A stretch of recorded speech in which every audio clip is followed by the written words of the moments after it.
It's 2 a.m. in Medina, 1,400 years ago. A man kneels in the front row of the mosque. His voice trembles with the most beautiful recitation anyone has heard that week. Everyone around him weeps. They think he's the most sincere believer in the city. But the Prophet, peace be upon him, once warned that some of the people he feared most for his ummah weren't the open enemies outside the city walls. They were the ones praying beside him. Here's the part that should stop you cold. Hypocrisy in Islam was never about fake Muslims hiding somewhere far away. Scholars explain that nifak, hypocrisy, can live quietly inside a heart that still prays 5 times a day, still fasts, still cries during Quran recitation. But here's what nobody tells you. The Quran never describes hypocrites as loud, obvious sinners. It describes them as people who look, sound, and act completely normal, which means the real question isn't, do I know a hypocrite? It's, how would I even know if it were me? In the next few minutes, I'm walking you through every sign the Prophet ﷺ personally named, word for word, source by source, the ones hiding in plain sight, even inside people who look like the most devout person in the room. By the end, you'll know exactly how to check your own heart before someone else has to. Hit subscribe, like, and share. It might change someone's life. Meet Awais, 26 years old. He sometimes leads the prayer at his local mosque. His beard is neat, his voice is calm when he recites. His Quran app shows a 40-day streak. Everyone at the mosque loves him. But tonight, alone in his room, Awais is scrolling through his phone, bored during prayer earlier that evening, annoyed at his parents, secretly relieved when the imam cut the sermon short. Awais isn't a bad person. Awais is confused. And by the end of this video, you might be questioning something in yourself too, because the signs of nifak are closer to home than anyone wants to admit. But what happens next changes everything. Stage 1, the tongue that lies. This is where everything changes. Awais is at work. His manager asks if he finished a report. He didn't, but saying, yes, almost done, feels so much easier than the truth. If Awais lived righteously in this moment, imagine this. Something small but powerful happens inside his chest. A resistance, a discomfort, a quiet voice that says, this isn't you. He corrects himself. He says, actually, I need 1 more hour. It costs him a little embarrassment, but something inside him stays whole. But if Awais ignores that voice, if lying becomes his default, his comfort, his shortcut, something quietly cracks. Not all at once, slowly, like a wall with a hairline fracture. Nobody notices until the day it collapses. The Prophet ﷺ described this exact struggle by name. In Sahih Bukhari, Hadith 33, narrated by Abu Huraira, the Prophet ﷺ said, the signs of a hypocrite are 3. When he speaks, he lies. When he promises, he breaks it. And when he is trusted, he betrays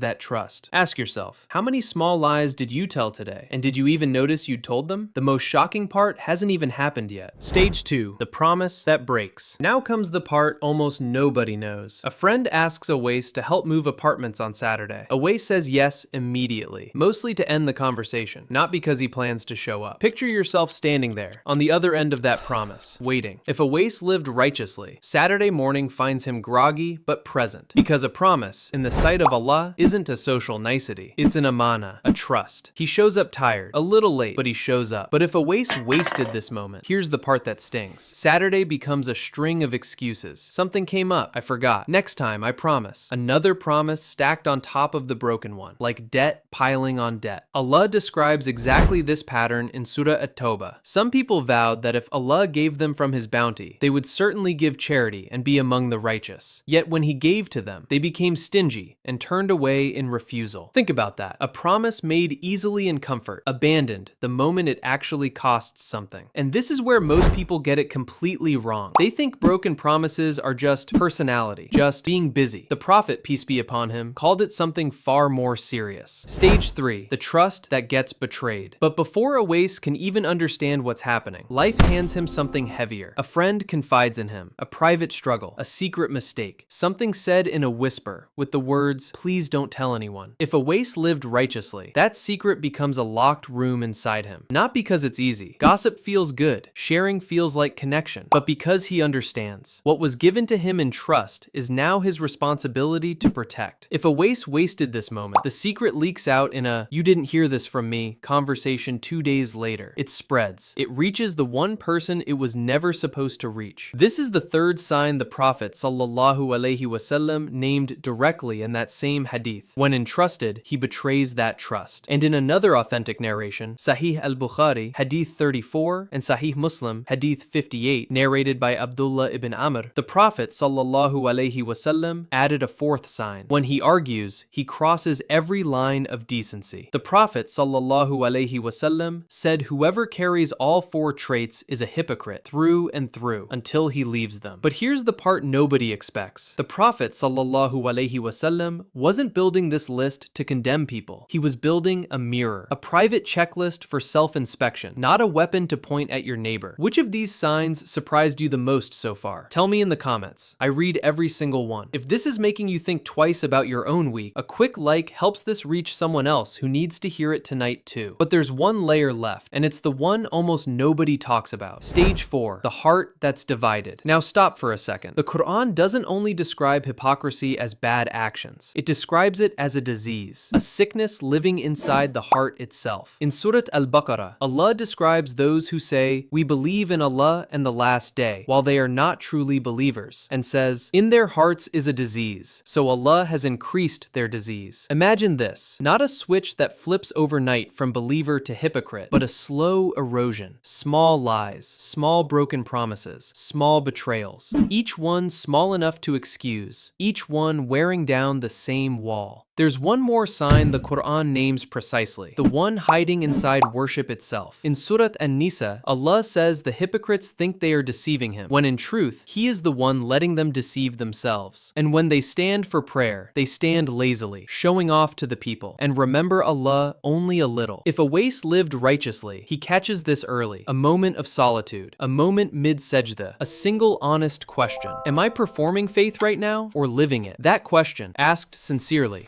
is often the entire difference between drifting away and turning back. If Awais ignores it, the gap between his public self and his private self keeps widening, week after week, until the mosque becomes a stage, and his own bed becomes the only place he's ever fully honest. Ask yourself, tonight, which Awais will you be? The one who checks the gap, or the one who lets it grow? The answer to what happens next is even stranger than you think. Stage 5, the mercy hidden in the warning. What comes next isn't frightening. It's the most hopeful part of the entire topic. Go back to that hadith in Sahih Bukhari and Sahih Muslim. The Prophet, peace be upon him, said, "Whoever carries these traits is a hypocrite until he leaves it." Until, not forever, not a permanent label stitched into your soul. A condition, reversible, treatable, escapable, starting the moment you decide. If Awais lived righteously from this point forward, this becomes his turning point. Not a dramatic overnight transformation, just small corrections. One truthful sentence instead of a convenient